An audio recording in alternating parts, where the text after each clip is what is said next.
Tim Scott's betrayal of Jasmine Crockett wasn't just personal. It was part of a $2.5 million operation to spy on Democratic lawmakers. When she exposed the entire network, 7 Republican senators resigned, and the FBI launched the biggest political espionage investigation in decades. What started as a friendship between 2 rising political stars became the scandal that revealed how far some politicians would go to gain power, and how one woman's refusal to be played for a fool brought down an entire conspiracy that reached the highest levels of government. Stay with us. This is a story worth every second of your time. The friendship between Representative Jasmine Crockett and Senator Tim Scott began in the most unlikely of places, the quiet corner of the Senate cafeteria, where neither expected to find a kindred spirit across the political aisle. It was March 15th, a typical Tuesday morning in Washington, D.C., and both were grabbing coffee before their respective committee meetings when they found themselves sharing the same small table, the only one available in the crowded dining area. "Mind if I sit?" Tim had asked, gesturing to the empty chair across from Jasmine with the easy charm that had made him one of the most likable figures in Republican politics.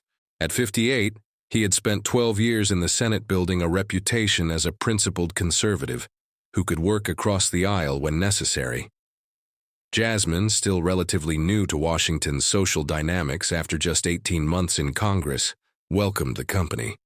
"Of course, Senator Scott, I've actually been hoping to talk with you about the criminal justice reform bill." What followed was a 40-minute conversation that surprised both of them. Despite their obvious political differences, Tim was a staunch conservative from South Carolina, while Jasmine was a progressive from Texas. They found common ground on issues of police accountability, prison reform, and the need for bipartisan solutions to America's most pressing problems.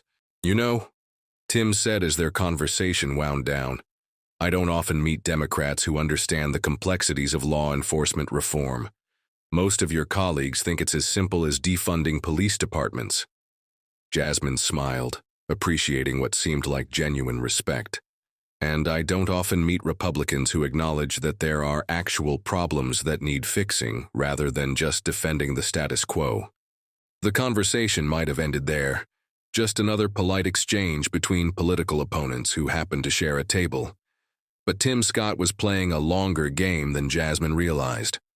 Over the following weeks, Tim made a point of seeking out Jasmine for casual conversations. He would find her in the hallways between votes, join her table during committee breaks, and even invite her to bipartisan social events where they could continue their discussions about policy and politics. To Jasmine, these interactions felt like a refreshing break from the typical partisan warfare that dominated Washington.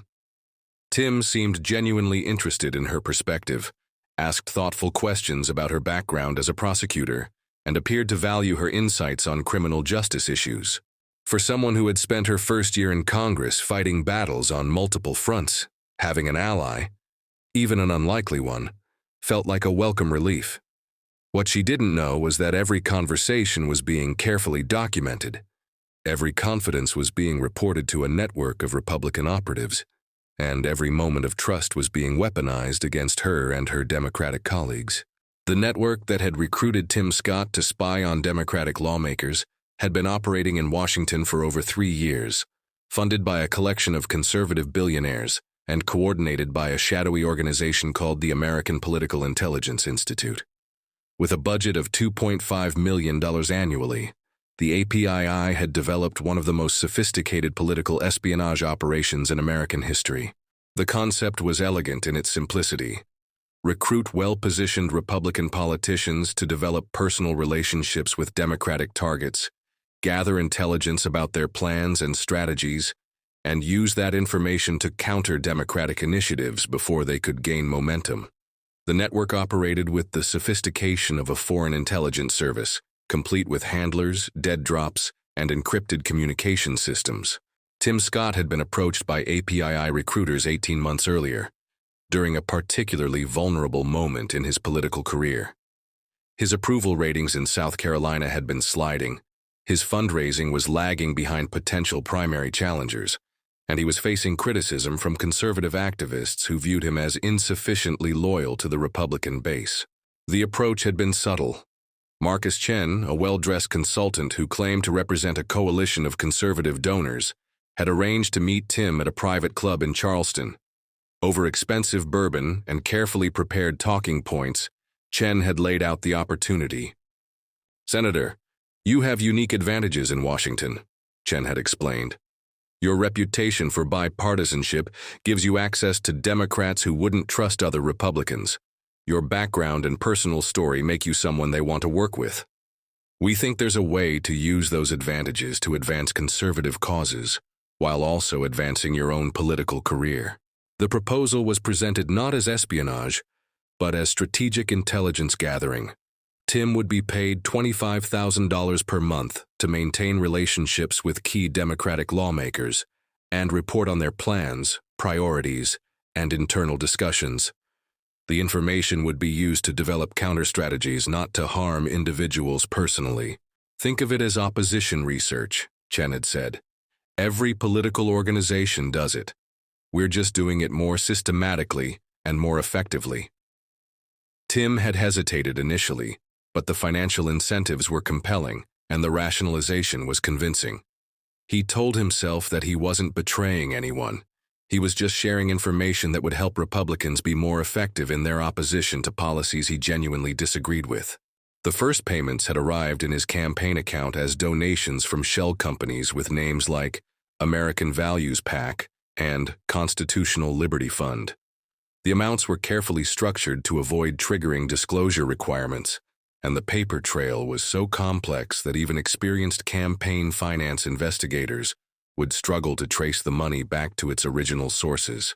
By the time Tim Scott began developing his relationship with Jasmine Crockett, he had been operating as a Republican spy for over a year, gathering intelligence on Democratic senators and representatives who trusted him enough to speak candidly about their plans and strategies.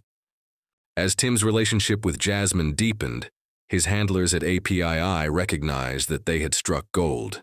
Jasmine Crockett wasn't just any Democratic representative. She was quickly becoming one of the most effective investigators and advocates in Congress, with access to sensitive information and the ear of Democratic leadership. The monthly payments to Tim increased to $50,000, reflecting the value that APII placed on the intelligence he was providing. But the operation required more than just casual conversations. Tim needed to become someone Jasmine truly trusted, someone she would confide in about her most sensitive projects and confidential plans. The strategy that emerged was both sophisticated and morally reprehensible. Tim would position himself as Jasmine's mentor and protector, someone who could help her navigate the complexities of Washington politics and warn her about potential threats from Republican opponents. He would offer advice, share insights about the political landscape, and gradually establish himself as an indispensable ally. The approach worked better than anyone had anticipated. Jasmine, who had built her career on being able to read people and detect deception, found Tim's friendship genuine and valuable. He seemed to understand the challenges she faced as a black woman in a predominantly white male institution, and his advice about building coalitions and avoiding political traps seemed motivated by genuine concern for her success. Over the course of 6 months, their professional relationship evolved into something approaching a genuine friendship. They began meeting regularly for coffee, comparing notes on legislation, and even socializing outside of work hours. Tim attended a fundraiser for Jasmine's district office, and she spoke at a criminal justice forum that Tim had organized in South Carolina. But every interaction was being carefully documented and analyzed by APII operatives. The intelligence network had developed detailed profiles of Jasmine's investigative priorities, her relationships with other Democratic lawmakers, and her access to sensitive information about government corruption and corporate misconduct. Most valuable of all was the insight Tim provided into Jasmine's investigative methods and sources. His reports to APII included detailed descriptions of her research techniques, the types of evidence she found most compelling, and the government agencies and whistleblowers who provided her with information. This intelligence was then shared with Republican politicians and corporate interests who were potential targets of Jasmine's investigations, allowing them to prepare defenses, discredit sources, and counter her research before it could be made public. The operation was so successful that APII began expanding it to target other Democratic lawmakers. Using Tim's model, they recruited additional Republican politicians to develop relationships with key Democrats and gather intelligence about their plans and priorities. Despite the sophistication of the operation against her, Jasmine Crockett was too experienced as a prosecutor to ignore the subtle signs that something wasn't right. It began with small inconsistencies, conversations with Tim that seemed to be steered toward specific topics, questions that felt more like interrogations than casual inquiries, and a pattern of Republican opposition to her initiatives that seemed almost too well prepared. The first concrete evidence came during her investigation into defense contractor corruption. Jasmine had been building a case against a major weapons manufacturer that had been overcharging the Pentagon for basic supplies. But every time she got close to a breakthrough, the company's lawyers seemed to anticipate her moves and counter them effectively. When a key whistleblower suddenly recanted his testimony, citing concerns about his personal safety that he had never mentioned before, Jasmine began to suspect that someone was feeding information about her investigation to the targets. Her suspicions were confirmed when she implemented a technique she had learned as a prosecutor, feeding different versions of sensitive information to different people and seeing which version appeared in opposition research or corporate defense strategies. The test was elegant in its simplicity.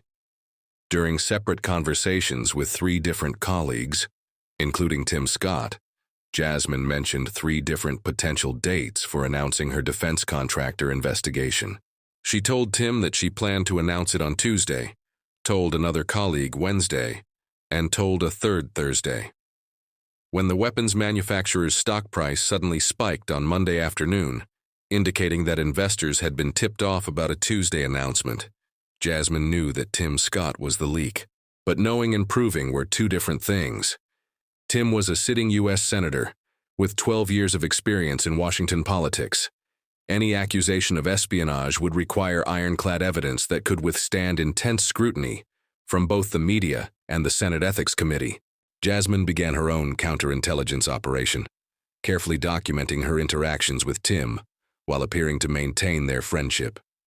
She started bringing a small recording device to their meetings, justifying it as a way to remember the details of their policy discussions. What she captured over the next month was even more damaging than she had anticipated. The recording that ended Tim Scott's political career was made during what he thought was a private celebration dinner at an upscale restaurant in Georgetown. Tim had just learned that Jasmine's defense contractor investigation had been delayed due to procedural complications that had been engineered by corporate lawyers using intelligence that Tim had provided. Feeling confident and perhaps slightly drunk on both alcohol and his own cleverness, Tim made the fatal mistake of bragging about his success to someone he thought was a trusted ally. "You have to understand, Marcus," Tim said to the APII handler who was dining with him, unaware that Jasmine had followed them to the restaurant and was recording their conversation from a nearby table. "This whole operation is about patience and psychology. These Democrats want so badly to believe that there are Republicans they can work with that they ignore obvious red flags." The handler, Marcus Chen, encouraged Tim to continue. "The Crockett woman seems particularly trusting." "Oh, Jasmine is perfect," Tim replied, his voice carrying clearly across the restaurant's acoustic space to where Jasmine sat, hidden behind a pillar with her recording device. "She's smart enough to be dangerous but naive enough to be manipulated. She actually thinks I care about her little crusades for justice and government accountability." Tim took another sip of wine before continuing. "The beautiful thing is that she tells me everything. Her investigation strategies, her sources, her timeline. I know about her plans before her own staff does. And every piece of information I give you helps our people stay ahead of whatever she's planning." But it was Tim's next comment that would ultimately destroy not just his own career, but the entire APII espionage network. "The best part is how grateful she is for my friendship. She actually thanked me last week for helping her become a more effective legislator. If she only knew that every piece of advice I give her is designed to make her investigations less effective and her political position more vulnerable. The recording captured nearly 20 minutes of Tim Scott describing in detail how he had manipulated Jasmine's trust, sabotaged her investigations, and coordinated with Republican operatives to counter her political activities. He named other Democratic lawmakers who were being targeted by similar operations, described the financial structure of the APII network, and provided enough evidence to launch a federal investigation into what amounted to the largest political espionage operation in American history. Jasmine waited exactly 48 hours before confronting Tim Scott, using that time to make additional copies of the recording, consult with legal experts about the evidence she had gathered, and prepare for what she knew would be one of the most difficult conversations of her political career. The meeting took place in Tim's Senate office, a space decorated with photos of his rise from poverty in South Carolina to the halls of power in Washington. Jasmine had requested the meeting under the pretense of discussing their upcoming criminal justice reform proposal, but Tim could sense something different in her demeanor from the moment she walked in. "Tim," she began, sitting across from his desk with the same calm composure she had maintained throughout their friendship, "I need to ask you about something, and I want you to have the opportunity to explain before I take this to the authorities." Tim's expression didn't change, but Jasmine caught the slight tension in his shoulders, the way his hands stilled on his desk. After 20 years of reading people in courtrooms, she could recognize the physical signs of someone who knew they had been caught. "Of course, Jasmine. What's on your mind?" Instead of answering immediately, Jasmine pulled out her phone and played the first few seconds of the recording from the Georgetown restaurant. Tim's voice filled the office, clear and unmistakable. "You have to understand, Marcus. This whole operation is about patience and psychology." She stopped the recording and looked directly at Tim, whose face had gone ashen. "I have 19 more minutes of you describing how you've been betraying my trust and sabotaging my work for the past 6 months. I have financial records showing payments from shell companies connected to the American Political Intelligence Institute. And I have documentation of at least 12 separate occasions when you used information I shared with you to help Republican operatives counter my investigations." Tim opened his mouth to speak, but no words came out. For perhaps the first time in his political career, he was completely speechless. "What I want to know," Jasmine continued, her voice remaining steady despite the emotional weight of the moment, "is whether this was always your intention, or whether you were recruited after we became friends." The question hung in the air between them like a challenge. Tim could deny everything, claim the recording was fabricated, and force Jasmine to prove her case in the harsh light of public scrutiny. Or he could acknowledge what they both knew was true, and perhaps salvage some small measure of dignity from the wreckage of his political career. "Jasmine," he said finally, his voice barely above a whisper, "you have to understand the pressure I was under. My approval ratings, my fundraising, the primary challenges. I was desperate." It was an admission of guilt, and they both knew it. Jasmine's decision to take her evidence to the FBI rather than immediately going public was strategic and devastating in its effectiveness. By the time news of the investigation began to leak, federal agents had already obtained warrants for financial records, communication logs, and internal documents from the American Political Intelligence Institute and its network of shell companies. What they discovered was even more extensive than Jasmine's investigation had revealed. The APII operation had been running for over 3 years, had recruited 7 sitting Republican senators and 12 representatives, and had spent over $2.5 million annually to gather intelligence on Democratic lawmakers across the federal government.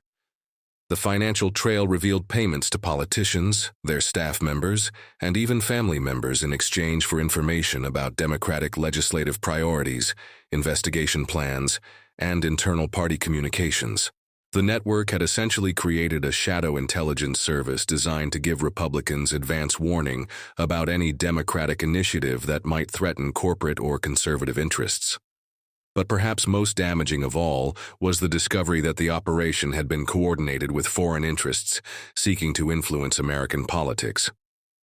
Several of the billionaires funding APII had significant business relationships with Chinese and Russian companies, raising questions about whether foreign governments had gained access to intelligence about American political activities.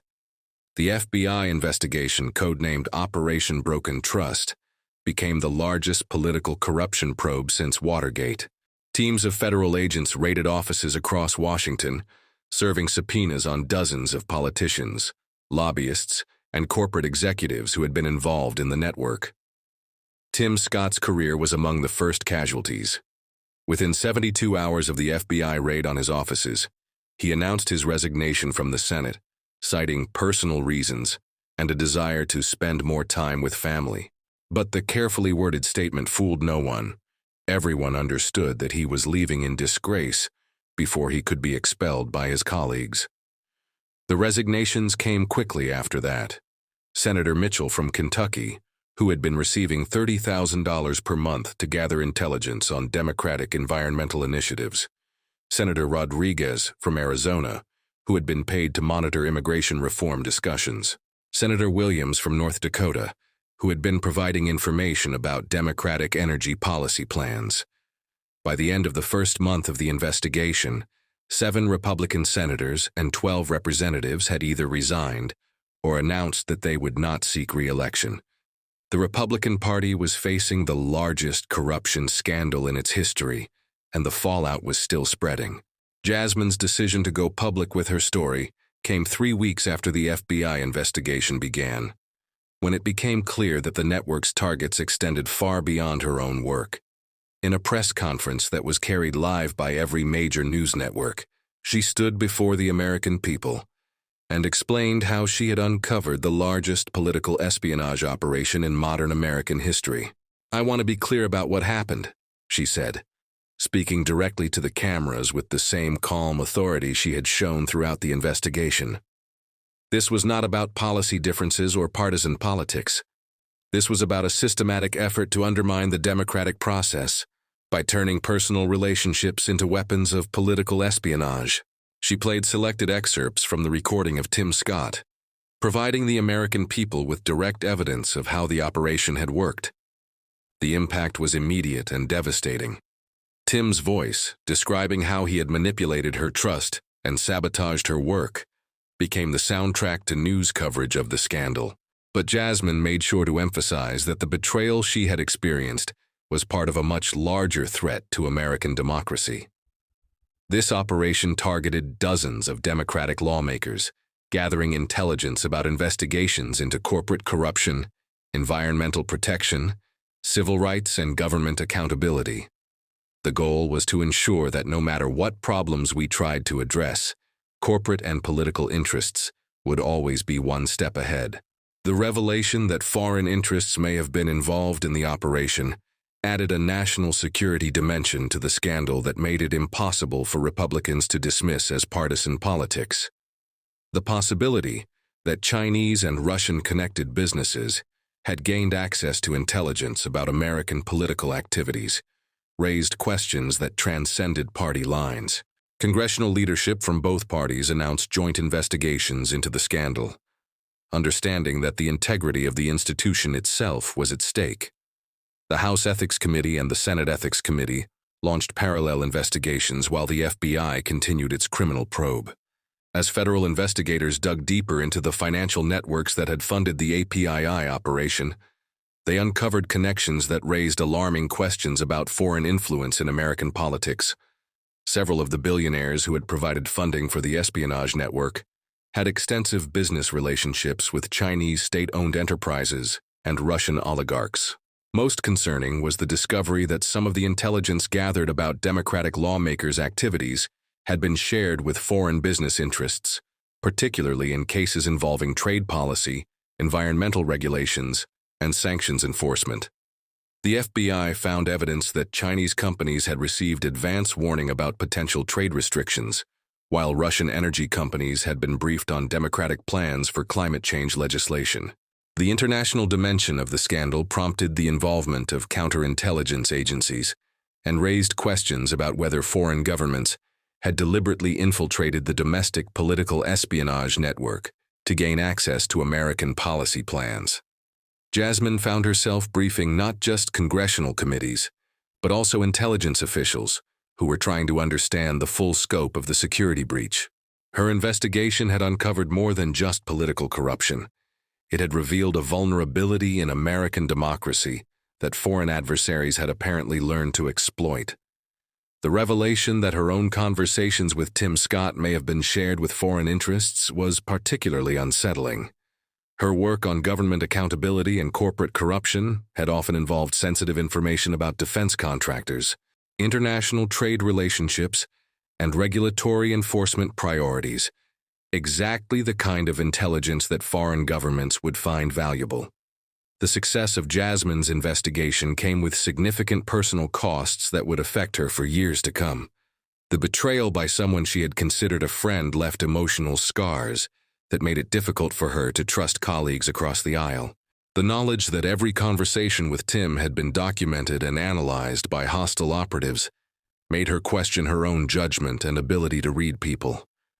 The security threats that followed the revelation of the espionage network were also more serious than anything she had faced before.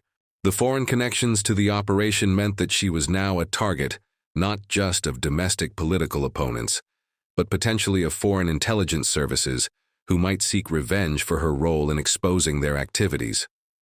Her family required constant security protection, her movements were monitored by federal agents, and her personal communications were encrypted and secured to prevent further espionage attempts. The woman who had entered politics to serve her community found herself living like a witness in a federal protection program. But perhaps most difficult of all was the realization that the betrayal she had experienced was part of a systematic assault on democratic institutions that went far beyond any individual relationship or investigation. The APII network had been designed to make genuine bipartisan cooperation impossible by turning every relationship into a potential intelligence operation. "They didn't just betray me," she said in an interview months after the scandal broke. "They attacked the very possibility of trust in our political system. When you can't believe that a colleague's friendship might be genuine, when every conversation might be recorded and weaponized, how do you build the relationships that democracy requires?" The APII scandal prompted the most comprehensive ethics and transparency reforms in congressional history. Jasmine worked with bipartisan coalitions to develop legislation that would prevent similar espionage operations, while preserving the legitimate relationships that made effective governance possible. The Political Intelligence Disclosure Act required the registration of any organization engaged in systematic intelligence gathering about federal lawmakers, with severe criminal penalties for undisclosed espionage operations. The Congressional Communications Security Act provided funding for encrypted communication systems and cybersecurity training for all congressional offices. Most importantly, the Foreign Influence Prevention Act established new disclosure requirements for any political activities that might involve foreign financial interests, with mandatory FBI notification for any suspected foreign intelligence operations targeting Congress. The reforms were passed with overwhelming bipartisan support, as Republicans who had not been involved in the APII network recognized that they too could be targets of similar operations by foreign adversaries or domestic extremist groups. But the legislative changes were only part of the cultural transformation that followed the scandal.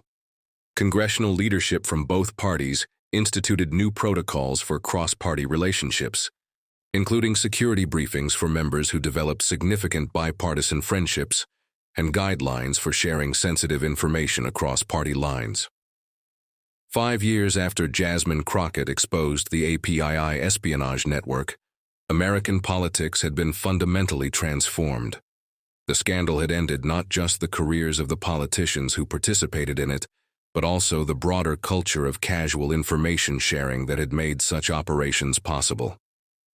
Congressional relationships became more formal and guarded, with members understanding that any significant cross-party friendship might be scrutinized for potential intelligence-gathering activities. While this prevented future espionage operations, it also made genuine bipartisan cooperation more difficult to achieve. The federal investigation ultimately resulted in criminal convictions for 23 individuals, including Tim Scott, who pleaded guilty to conspiracy and foreign influence charges and received a 7-year federal prison sentence. The APII organization was completely dismantled, and its funding sources were subjected to ongoing federal monitoring. But perhaps most importantly, the scandal had educated the American people about the sophisticated ways that their democratic institutions could be undermined by coordinated espionage operations. Citizens became more aware of the importance of political transparency and more demanding of accountability from their elected representatives. Jasmine herself had become a national figure, respected across party lines for her courage in exposing the operation and her commitment to institutional integrity. Her investigative techniques were studied in law enforcement training programs, and her approach to building ironclad cases against powerful targets became a model for other lawmakers facing similar challenges. The revelation that foreign interests had gained access to American political intelligence through the APII network had consequences that extended far beyond domestic politics. Allied governments demanded briefings on whether their own communications with American officials had been compromised, while adversary nations faced new sanctions and diplomatic pressure. The Chinese companies that had received intelligence about American trade policy found themselves subjected to enhanced scrutiny and additional restrictions on their access to American markets.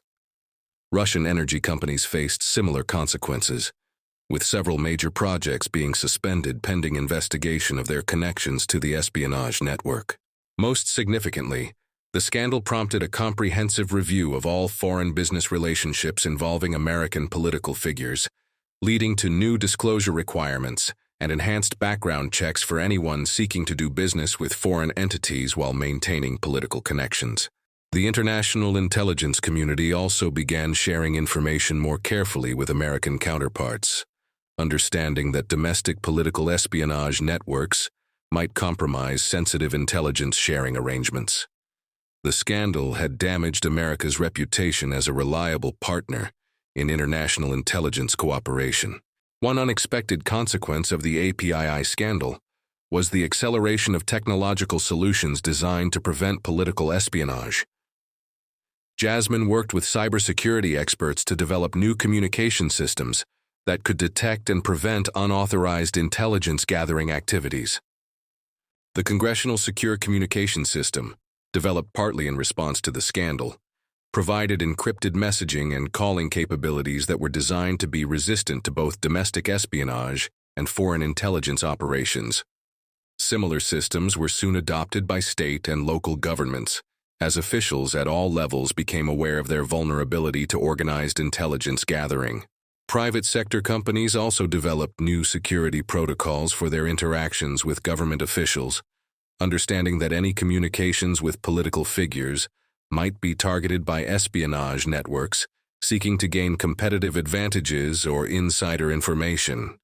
The technology solutions that emerged from the scandal became a new industry focused on protecting democratic institutions from sophisticated intelligence threats, with Jasmine serving as an advisor to several companies developing anti-espionage technologies. 10 years after Tim Scott's betrayal nearly destroyed her faith in bipartisan cooperation, Jasmine Crockett reflected on how the experience had shaped both her career and American politics. The scandal she had exposed had fundamentally changed how politicians approached relationships across party lines, but it had also demonstrated the importance of individual courage in protecting democratic institutions.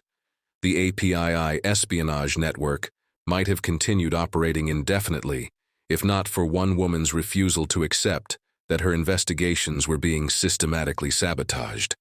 Her decision to trust her instincts, document the evidence, and pursue the truth regardless of personal consequences had prevented what could have been decades of foreign and corporate influence over American political decisions. The reforms that followed the scandal had made American democracy more secure, but they had also made it more isolated and suspicious. The challenge for future generations would be to maintain the security protections while rebuilding the trust and cooperation that effective governance required. In her memoir, published 5 years after the scandal, Jasmine wrote, "The greatest victory wasn't exposing the espionage network or seeing the guilty parties punished. It was proving that American democracy is strong enough to confront its own vulnerabilities and emerge more resilient. The price of freedom isn't just eternal vigilance. It's the courage to act when vigilance reveals uncomfortable truths." Tim Scott's Senate office stands empty now, converted into a conference room that displays historical artifacts from the chamber's past.